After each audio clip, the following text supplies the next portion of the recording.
religião e Estado estão separadas, ciência e religião, deve legislar para todos, não trazer argumentos religiosos, argumentos de natureza moral para dentro dos debates. E, na verdade, assim, o Congresso Nacional tem sido omisso, infelizmente. Por exemplo, há um projeto 4914/2009, que é de autoria de José Genuíno e outros deputados, da chamada Frente LGBT, que é a Frente pela Cidadania LGBT, que promove também a equiparação entre a união estável e a união homoafetiva, que é sempre a bandeira de luta.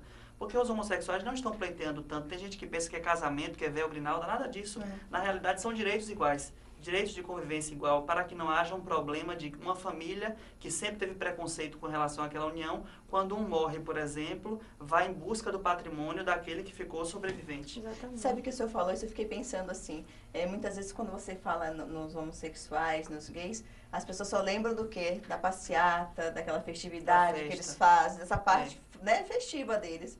Aí parece que tudo é assim na vida deles, né? Mas, na verdade, isso é uma forma de chamar a atenção da sociedade, né?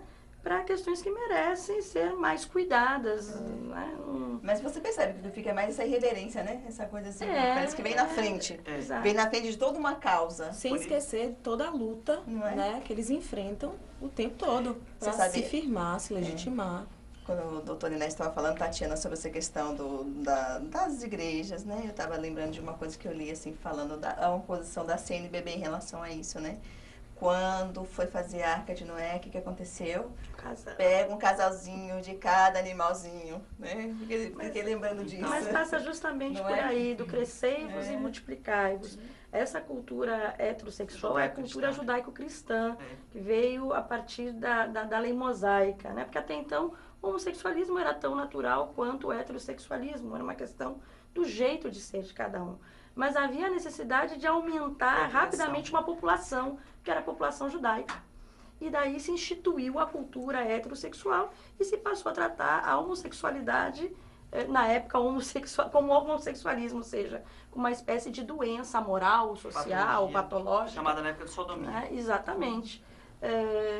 E foi se desenvolvendo, né? Passou a habitar o imaginário da sociedade essa questão do preconceito, que hoje se busca fazer o caminho inverso. Não é uma apologia ao jeito de ser. Não é isso, é o respeito à dignidade das pessoas, né?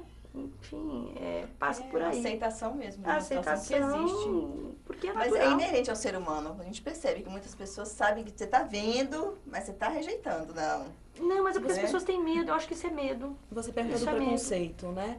Lá atrás você perguntou, mas você acha que esse despreparo dos profissionais não tem a ver com preconceito? Eu acho que toda essa questão tem a ver com preconceito. Tem a ver com Você já colocou muito bem isso. O debate, na realidade, existe. Esse programa existe por conta do preconceito ainda com relação à homossexualidade. Porque, na realidade, o tema vem sendo demandado porque ainda há o preconceito. É por isso que é importante o comprometimento também do Poder Legislativo, porque o Poder Executivo já deu avanço com o Programa Brasil Sem Homofobia de 2004, que é uma política pública grande, forte, que tem deitado reflexos em diversos setores.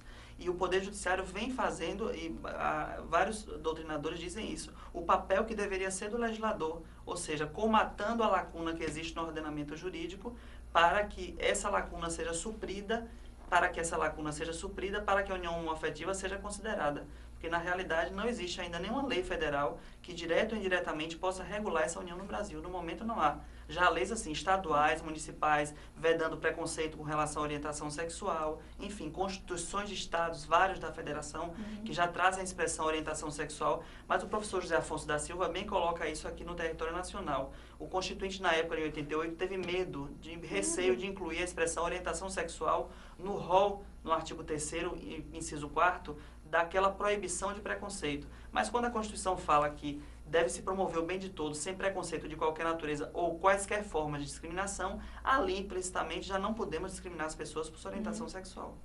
O programa Espaço Livre dá uma paradinha para mais um intervalo, daqui a pouquinho estamos de volta. Até já.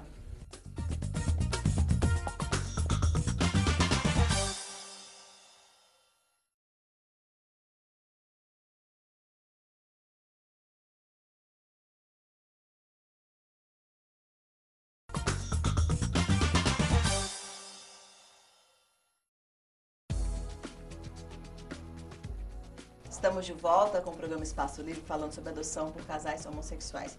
E eu quero abrir esse terceiro bloco com um texto que eu peguei aqui na internet, Para ilustrar mais ou menos essa situação, queria que depois vocês falassem cada um o que pensa. Quantos casais heterossexuais maltratam seus filhos, abandonam suas crianças, negligenciam, abusam, roubam suas infâncias das mais variadas formas? Isso quer dizer, então, que heterossexuais devam ser considerados incapacitados para adotar crianças? Não. Isso quer dizer que ser homo ou hétero não são prefixos que nos permitam fazer qualquer avaliação justa. Então, eu queria que vocês comentassem sobre isso aqui.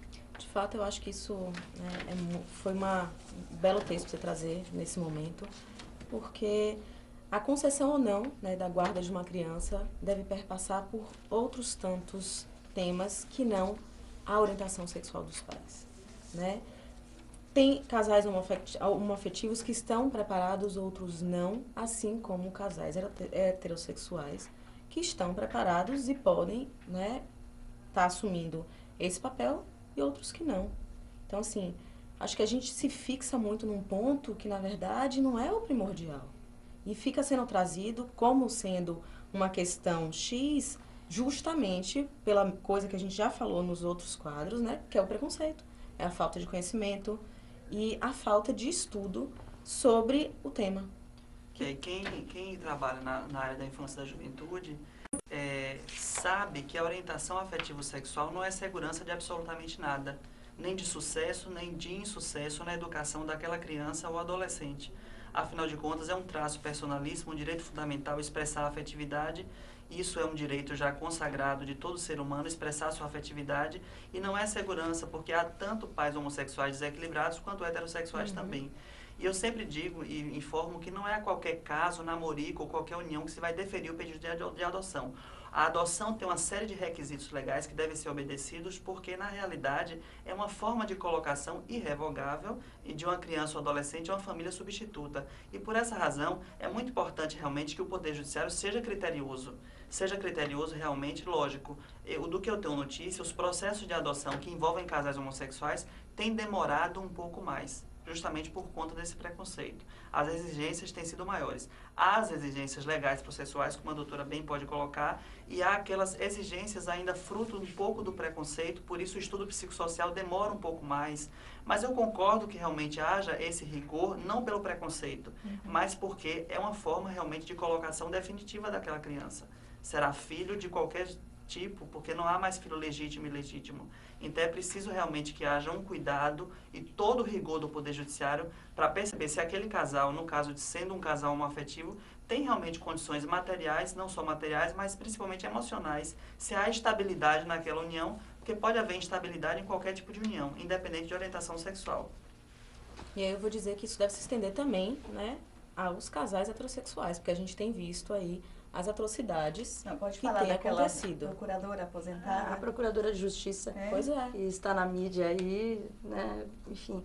Mas o ECA, que é o Estatuto da Criança e do Adolescente, nos traz critérios bastante objetivos para a concessão da adoção e em nenhum momento aparece o pressuposto da orientação sexual dos pais, dos adotantes, não é?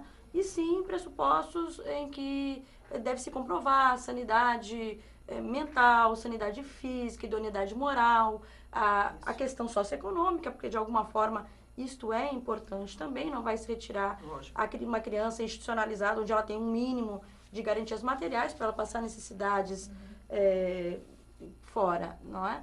Mas os critérios são estes, e a questão, e o processo de adoção, ele acaba se alongando um pouco justamente pela necessidade deste estudo psicossocial necessário para a avaliação destes adotantes. Das condições né? E das possibilidades de convivência, porque tem que haver também uma afinidade, existe um período de convivência também, para ver a questão de afinidade daquela criança com os adotantes. Família. Isso é importante. Porque a gente olha muito pela ótica o adotante. Mas e aquela criança? Ela quer ser adotada por aqueles pais? Ela vai conseguir conviver com essas pessoas que estão se apresentando como pais, né? Existe aquela questão subjetiva, que aí sim é a subjetividade. Né? A subjetividade está aí. Isso, né, Tatiana? Você acha que isso acontece bem? Porque a gente tem na cabeça de que a criança não tem preconceito, assim, né? Você tem